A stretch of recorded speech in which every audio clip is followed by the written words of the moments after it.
កូនកុំទៅខ្លាចសេចក្តីលំបាកធ្វើអីត្រូវចាំទុកថាសេចក្តីលំបាកជាគ្រូបង្វឹក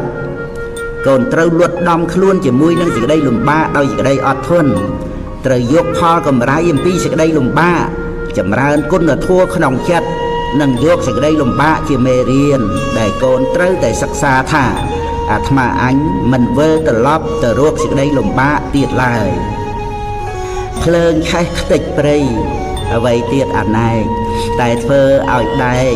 រឹងរិតតែរឹងទុកដុតមនុស្សខ្សោយឲ្យប្រះទីពឹងតែបែមនុស្សរឹងត្រាស់ដឹងសច្ចៈ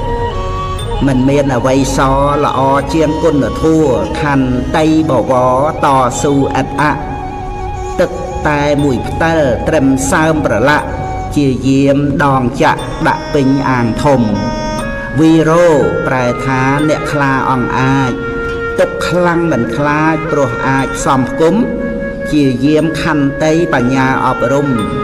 ឈ្នះអស់ទុកធំជួបជុំគុណកប់